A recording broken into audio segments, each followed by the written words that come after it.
వెలుగుమట్ల భూ బాధితులైనటువంటి ఆ శిబిరాన్ని సందర్శించడానికి నిన్న ఖమ్మం పట్టణం చేరుకోవడం జరిగింది.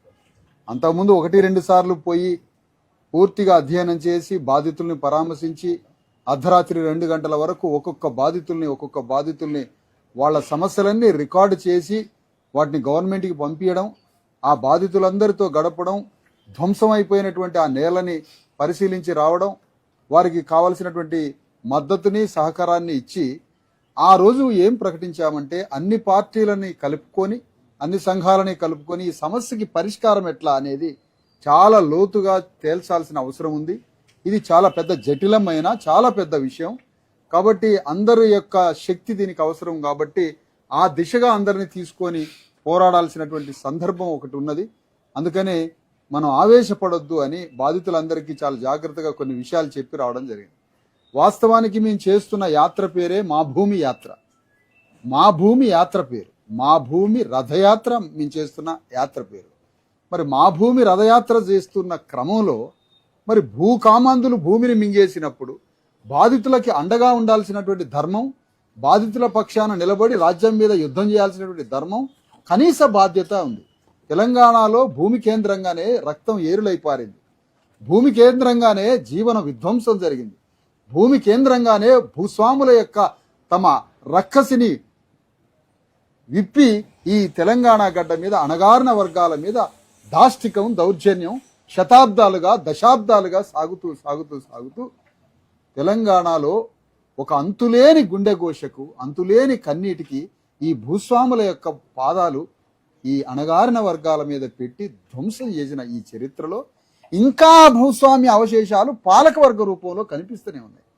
ఆనాడు పెద్ద తెలంగాణలో పెద్ద భూస్వాములు ఉండేది, జన్నారెడ్డి జనార్దన్ రెడ్డి ఉండేది, 1,00,000 ఎకరాల భూస్వామి, లక్షల మంది యొక్క రక్తం దాగేది అని ఆనాటి ముచ్చట్లు పెట్టుకోవడం ఎందుకు? జన్నారెడ్డి జనార్దన్ రెడ్డి క్రూరుడు ఇప్పుడు రేవంత్ రెడ్డి కాదా? ఈనాడు భూస్వామి కాదా? ఇప్పుడు ఈయన భూస్వామి కాదా? ఆనాడు జన్నారెడ్డి ప్రతాప్ రెడ్డి విష్ణు రామచంద్రారెడ్డిగా చెప్పుకుంటున్న చైనా కన్నా పెద్ద భూస్వాముల క్రూరత్వం కన్నా రేవంత్ రెడ్డి క్రూరత్వమే చాలా పెద్దగా ఉంది ఈరోజు తెలంగాణ రాష్ట్రంలో.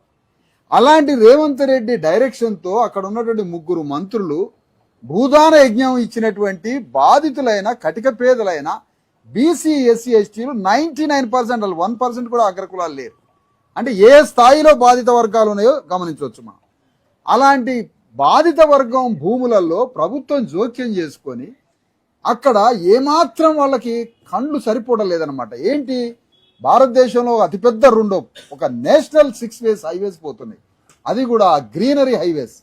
ఆ 2 హైవేస్, ఒకటి నాగపూర్ నుంచి మచిలీపట్నానికి ఒకటి హైదరాబాద్ నుంచి వైజాగ్ ఒకటి, 2 నేషనల్ గ్రీన్ హైవేస్ మధ్యలో ఈ వెలుగుమట్ల భూములు 62 ఎకరాల భూమి ఉంది. ఈ భూమిలో ఓ సాకలాయన ఎట్లుంటాడు? ఈ భూమిలో అంత పెద్ద ప్రాంతంలో స్టార్ హోటళ్ళు, పెద్ద పెద్ద కలెక్టరేట్ ఆఫీసులు, పెద్ద పెద్ద కార్పొరేట్ భూములు, అలాంటి నేషనల్ హైవేస్ మధ్యలో వడ్డెరోళ్ళు ఎట్లుంటారు? వడ్డెరోళ్ళు ఆ భూ బాధితుల్లో 100 మంది వడ్డెరోళ్ళు ఉన్నారు. వడ్డెరోళ్ళు ఎట్లుంటారా? వాళ్ళు అనుకోవడం అక్కడ ఉన్న చౌదరి పరిపాలన, రెడ్ల పరిపాలనలో ఇంత బంగారం లాంటి భూమిలో వడ్డెరోళ్ళు ఎట్లుంటారు, సాకలోళ్ళు ఎట్లుంటారు, మంగళోళ్ళు ఎట్లుంటారు, మాలమాదిగలు ఎట్లుంటారు, లంబడోళ్ళు ఎట్లుంటారు, ఇలాంటి అణగారిన కులాలు ఆ బంగారం లాంటి భూమిలో వీళ్ళు ఉండడం సహించలేక, ఇష్టం లేక ఈ లేబర్ని ఇక్కడి నుంచి తరిమి కొట్టాలా, ఈ బంగారంతో సమానమైన భూమిని కబ్జా చేయాలని ప్రైవేటు ప్రభుత్వ భాగస్వామ్యంతో దాన్ని వ్యాపారం చేయాలనే ఒక దుర్మార్గ కుటిల ఆలోచనతో 3 మంత్రులు చేసిన దాష్టికం మొన్న జరిగినటువంటి భూ ఆక్రమణ. అది భూదాన యజ్ఞ భూమి బాధితులకు ఇచ్చినప్పుడు ఆ భూమి మీకెందుకయా? మీకేం సంబంధం? అది మీరు ఎందుకు ఎంటర్ అవుతారు అందులో? ఎవడు ప్రశ్నించేవాడు లేడేమో, ఎవరు తిరుగుబాటు చేయరేమో, అంతా కమ్యూనిస్ట్ పార్టీలు, లోకల్గా ఉన్నటువంటి పార్టీలన్నీ, మరి ఆ కమ్యూనిస్ట్ పార్టీలు అన్నీ కూడా మేము చెప్పినట్టుగా వింటారు. ఇంకెవరు తిరుగుబాటు చేస్తారు? ఎవరు చేయరు, అందరూ సైలెంట్గా ఉంటారని పాపం 3 మంత్రులు అనుకున్నారు. కానీ నిన్న తెలంగాణలో ఖమ్మంలో ఒక భూకంపం సృష్టించిన సంగతి వాళ్ళు ఊహించలేకపోయారు. అది జరిగిన కథ. అందుకని ఆ రోజు ఆ బాధితుల్ని కలిసిన తర్వాత మళ్ళా హైదరాబాద్ వచ్చి ఇక్కడ కొంతమందిని కలిస్తే ఎవరు అంత తొందరగా ఆ ఖమ్మం వచ్చి పోరాటానికి ఇష్టపడట్లే. ఎందుకు? ఒకసారి పోయేస్తే చాలు. పార్టీ అంటే ఏం చేస్తుంది? పోయి అందరి ముందుగా మాట్లాడి 2 మాటలు మాట్లాడి ఓ ఫోటో దిగి మేము నిరసించినాం, మేము ఖండించినాం, మేము మద్దతు ఇచ్చినాం అని లిప్ సింపతి మాటలే తప్ప ఒక కుటుంబంలో బాధ కలిగితే ఆ కుటుంబ సమస్య పరిష్కారవంతం అయ్యే వరకు ఆ కుటుంబ యజమానో ఆ కుటుంబ ఆప్తుడో బంధుమిత్రులో ఎట్లా తిరుగుతారు? అట్లనే ప్రజల సమస్య కోసం కూడా అట్లా తిరగాల్సిందే. ఆ విధంగా తిరిగితే పని అయింది, ఉత్తగపోయిస్తే ఎట్లా పరిష్కారం అయింది? ఆ సమస్య పరిష్కారం అంతా అయ్యే వరకు పోరాడాల్సిందే. ఆర్డర్ ఆఫ్ ప్రియారిటీ ఏంటి? సరే మీ పార్టీకి అనేక కార్యక్రమాలు ఉండొచ్చు, ఇంకోటి ఉండదు, కానీ ఇది చాలా ప్రధానమైంది కదా. మాలాంటి పార్టీలకి మాలాంటి సంఘాలకి 10 మంది కూడా ఒక పెద్ద డ్రైవ్ చేయడానికి ఉండదు. మాకు 100 మంది కార్యకర్తలు ఉన్న అనేక వనరులకు సంబంధించినటువంటి వివిధ విభాగాల సమన్వయం తక్కువ మాకు, కానీ ఒక పెద్ద పెద్ద పార్టీలు ఉన్నాయి. ఎందుకు రావట్లే మీరు? బీఆర్ఎస్ ఎందుకు మీద వేసుకొని పనిచేయట్లేదు? కాంగ్రెస్ పార్టీలో ఉన్నటువంటి హ్యూమన్ కైండ్ ఉన్నోడు ఎందుకు బయటకు వచ్చి మాట్లాడట్లేదు? కోదండరాం అనేటువంటి దొంగలాగా తిరుగుతున్న కోదండరాం ఎందుకు తప్పించుకుంటాడు? భూబాధితుల పక్షాన కోదండరాం ఎందుకు మాట్లాడట్లేదు?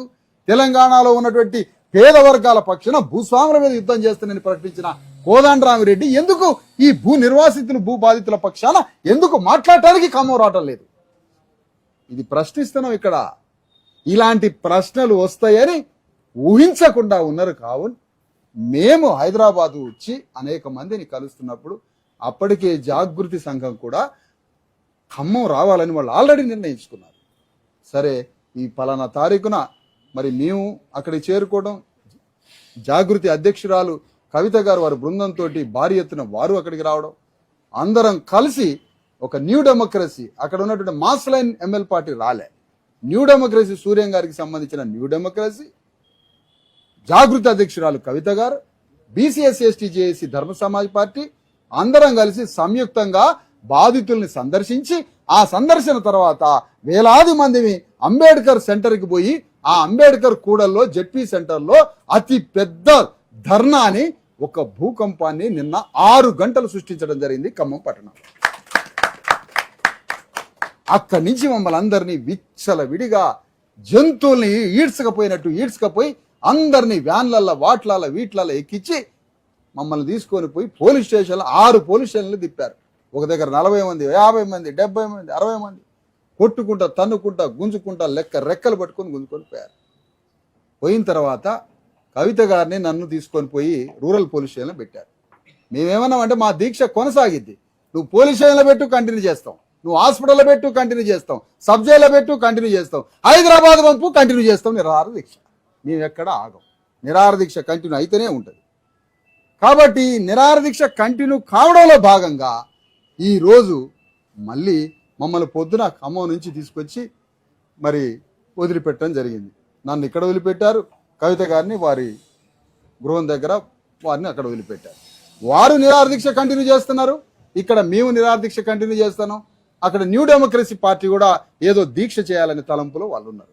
అంటే దీక్ష కంటిన్యూ అవుతుందని చెప్పడానికి మరొకసారి మీడియా మిత్రులకి తెలియజేస్తా ఉన్నా.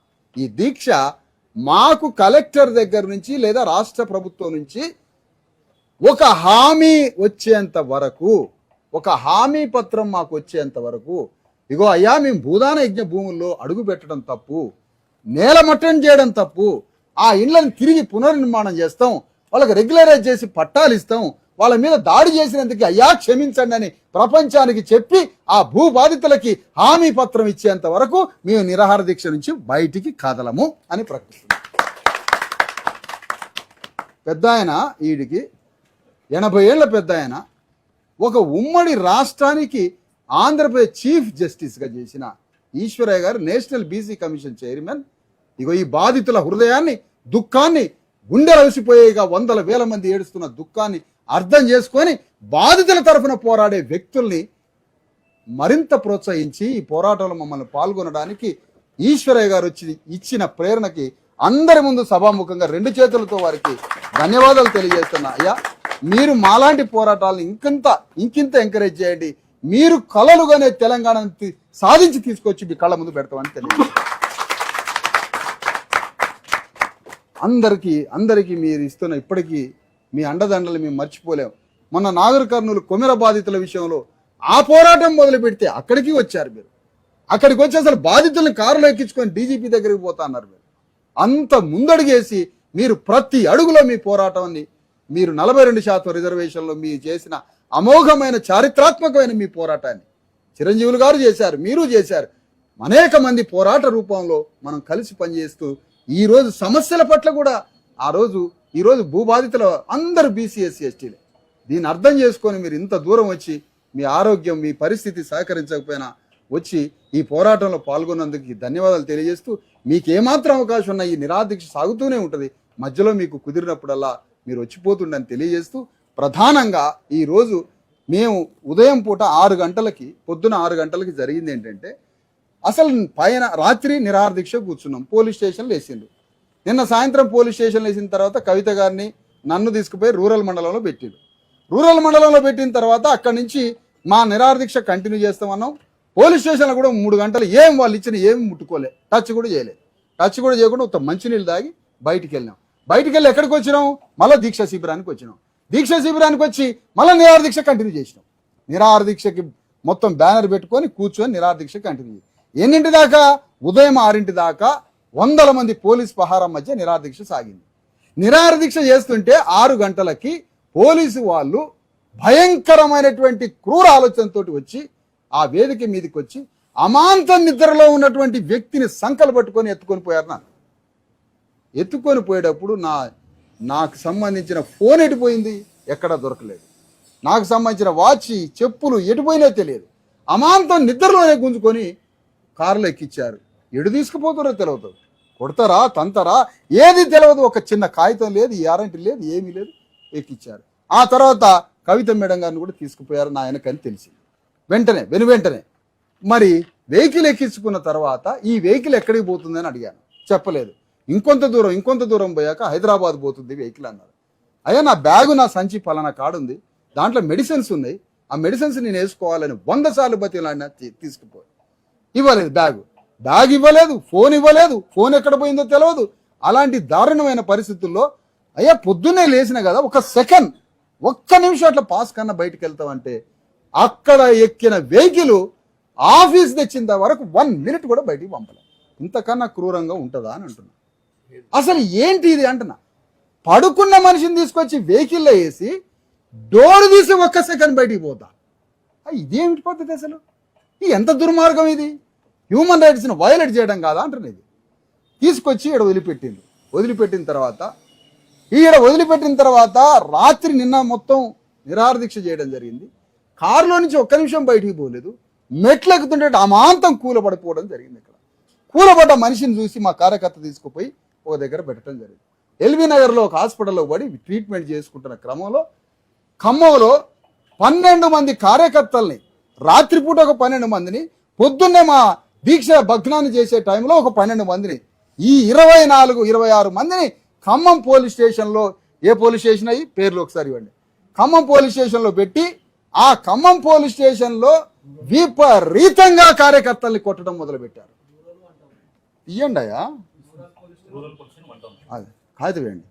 కార్యకర్తల్ని పడేసి విపరీతంగా కాళ్ళ మీద చేతుల మీద కొట్టి వాళ్ళకు ఒక ప్రెస్టేజ్ అట. నిన్న ప్రెస్టేజ్ పోలీసు వాళ్ళకు ఒక ప్రెస్టేజ్ వచ్చిందట. బజార్లో 4-5 గంటలు మీరు ధర్నా చేసిండ్రు, ఎట్లా చేస్తారు? మాకు ప్రెస్టేజ్కి భంగం కలిగింది. అంతసేపు ఖమ్మం టౌన్ని నిర్బంధం చేసిన చరిత్ర లేదు, మాకు ఇది షేమ్ఫుల్గా ఉందన్న కోపాన్ని తీసుకుపోయి ఆ కోపంతో 18 ఏళ్ళు 19 ఏళ్ళు 20 ఏళ్ళ పిల్లగాళ్ళు 25, 24, 30 ఏళ్ళ యువకులందరినీ విపరీతంగా కొట్టడం జరుగుతూ ఉంది. నేను ఇక్కడి నుంచి అయ్యా డీజీపీ గారికి విన్నవిస్తున్నా. ఇది ఫ్రెండ్లీ పోలీస్ అన్నారు, లేదా స్మార్ట్ పోలీస్ అన్నారు, ఇంత మంచి డెమోక్రటిక్గా చెప్తున్నారు. నేను డీజీపీ గారిని కోరుతున్నాను అయ్యా, ఈరోజు అడుగుతున్నా మిమ్మల్ని 12 మందిని పోలీస్ స్టేషన్లో పెట్టి ఎందుకు కొడుతున్నారయ్యా? రీజన్ చెప్పండి. ఏంటి అసలు రీజన్ ఏంటి? కారణం ఏంటి కొట్టడానికి? కొట్టే హక్కు మీకు ఒక మానవ దేహం మీద బలప్రయోగంతో రాళ్లతో కర్రలతో కొట్టే హక్కు ఎవరిచ్చారు? ఇది డెమోక్రసీ స్టేటా? ఇది ప్రజాస్వామ్య రాజ్యమా? ఇది ప్రజాస్వామ్య రాజ్యంలో ఒక దేహం మీద ఒక కర్ర తీసుకొని కొట్టే హక్కు భూమి మీద ఎవరికీ లేదు, భగవంతుడు లేదు, ఎవరికి లేదు. ఎందుకు కొట్టారు అని అడుగుతున్నా, ఎందుకు కొడుతున్నారు అని అడుగుతున్నా. రాయి తీసుకొని ఎందుకు కొడుతున్నారు? ఆ మనిషి మీద చూడండి నిన్న గాయాలు ఎట్లయినాయి, గోర్లు పెట్టి ఎట్లా గీరారో చూడండి చేతికి. కారణం ఏంటి? అగో ఆ విధంగా కొట్టారు. ఓకే అన్న, అక్కడ 12 మందిని కూడా పడేసి కొడుతున్నారు. 12 మందిని పడేసి కొడుతున్నారు. 12 మందిని పడేసి కొట్టి ఆ 12 మందిలో పలానా నిజామాబాద్ వాళ్ళు ఉన్నారు, పలానా ఆదిలాబాద్ వాళ్ళు ఉన్నారు, కామారెడ్డి వాళ్ళు ఉన్నారు, ఖమ్మం వాళ్ళు ఉన్నారు, చుట్టుపక్కల మొత్తం అన్ని జిల్లాల వాళ్ళు ఉన్నారు.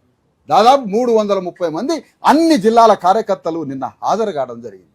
హాజరైనటువంటి వారి మీద ఈ దాష్టికం జరిగింది.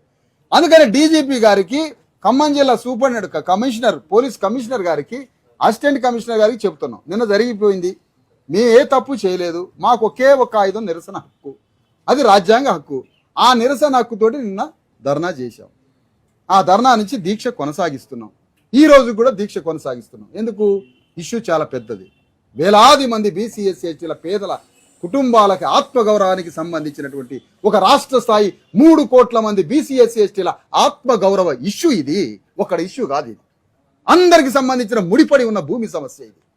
ఈ భూమి సమస్యని ఇక్కడితో పరిష్కరించే పోరాటం చేయకపోతే అదే భూదాన యజ్ఞ భూమిలో ఇంకోటో ఏ పేరు మీదైనా తెలంగాణ రాష్ట్రంలో ప్రతి మండలంలో ఈ దాడి చేయడానికి సిద్ధంగా ఉంది రాజ్యం. దీన్ని ఇక్కడే నిలుపుదల చేయాల్సింది, ఇక్కడ గవర్నమెంట్ని అడగాల్సిందే, పరిష్కారం చేయాల్సిందే. కాబట్టి ఈ పరిష్కారం క్రమంలో ఎవరు పాల్గొన్నా, పార్టీ కావచ్చు, బీఆర్ఎస్ని అడిగినాం, అన్ని పార్టీలను అడిగినాం. వాస్తవానికి BC SC ST JAC Hyderabad ఖమ్మంలో శిబిరం మొదలైన కానించి ఈ రోజు వరకు మా కమిటీలు తప్ప ఎవడు వచ్చి ఆడ పని చేసిన వాడు లేడు. వాళ్ళ మంచి చెడు చూడటం. సరే, బీఆర్ఎస్కి సంబంధించిన వాళ్ళు కొంతమంది వాళ్ళ మిత్రులు భోజనం పెడతారు, కానీ సర్వీస్ చేసుకుంటూ మా కమిటీ అక్కడ కూర్చొని ఉన్నది. 10 రోజుల నుంచి 15 రోజులు సాగుతూ ఉంది. సరే, అందరినీ అడిగినాం, అన్ని పార్టీలు ఒక కార్యాచరణ, ఒక యాక్షన్ ప్లాన్ అన్నప్పుడు, ఒక సంఘటన, ఒక సమస్య జరిగినప్పుడు దాని మీద పోరాటానికి రాజకీయ పార్టీలు అందరూ నడుపు, వాళ్ళ క్యాస్ట్ గీస్ట్ క్లాస్ మాకు అనవసరం. సంఘటనలు అంశాల వారీగా ఏ సంఘటన జరిగితే ఆ సంఘటన పట్ల తీవ్ర విచారాన్ని, ఆ సంఘటన ఖండించడానికి, ఆ సంఘటన మీద పోరాటానికి, సమస్యని పరిష్కరించడానికి ఎవరినైనా ఆహ్వానిస్తాం. నిన్న ఆహ్వానించినప్పుడు ఎవరు రాలే, జాగృతి వచ్చింది. జాగృతి ముందుండి నిన్న ఎమ్మెల్యే పార్టీ జాగృతి, మేము అందరం కలిసి పెద్ద ఎత్తున పోరాటం చేయడం జరిగింది. ఈ సందర్భంగా మరొకసారి ఏం చేస్తున్నాం అంటే, ఏమడుగుతున్నామంటే 12 మందిని ఇమీడియట్గా వదిలిపెట్టండి. మీకు పోలీసు వారికి చెప్తున్నాం, 8 గంటల వరకు వదిలిపెట్టండి. డీజీపీ గారికి విన్నవిస్తున్నాం, 8 గంటల వరకు వదిలిపెట్టండి. వాళ్ళని ఉంచుకుంటే ఏమొస్తుంది సార్? మీకు వాళ్ళ వల్ల ఏమొస్తుంది చెప్పండి? తప్పు కదా అది. హైకోర్టులో పిటిషన్ వేస్తాం, చాలా చాలా చాలా దూరం పోతాం మేము. వాళ్ళని వెంటనే విడుదల చేయాలని డీజీపీ గారిని పెద్ద మనసుతో, వాస్తవంగా అక్కడ ఉన్నటువంటి పరిస్థితుల్లో ఆ రోజు జరిగినటువంటి ధర్నాలో వాళ్ళని అరెస్ట్ చేశారు, మీరు వెంటనే విడుదల చేయాలని డీజీపీ గారికి, కమిషనర్ గారికి, అసిస్టెంట్ కమిషనర్ ఖమ్మం వారికి ఇక్కడి నుంచి అడుగుతున్నాం. నా నిరాహార దీక్ష, నాతో ఉన్నటువంటి కార్యకర్తల నిరాహార దీక్ష నిన్న ఖమ్మంలో చెప్పడం జరిగింది. ప్రశాంతంగా ఇక్కడ ఉన్న బీసీ ఎస్సీ ఎస్టీ జేఏసీ భవనంలో ఒక రాజ్యాంగం పట్టుకొని ఇక్కడ నిరాహార దీక్షలో కూర్చున్నాం. ఈ నిరాహార దీక్ష ప్రభుత్వం నుంచి హామీ వచ్చేంత వరకు మేము ఇక్కడ చేస్తూనే ఉంటాం. మరి అక్కడ జాగృతి అధ్యక్షురాలు అక్కడ చేస్తూనే ఉంటారు కవిత గారు, ఎమ్మెల్యే పార్టీకి సంబంధించిన కార్యకర్తలు ఖమ్మంలో చేస్తూనే ఉంటారు. ఇంకా కలిసి వచ్చే పార్టీలు, సంఘాలు ఎవరొచ్చినా వాళ్ళని కలుపుకొని పోతాం, వాళ్ళని కూడా దీక్షలో కూర్చోబెడతాము అని ఈ సందర్భంగా తెలియజేస్తా ఉన్నాం మీ అందరికీ.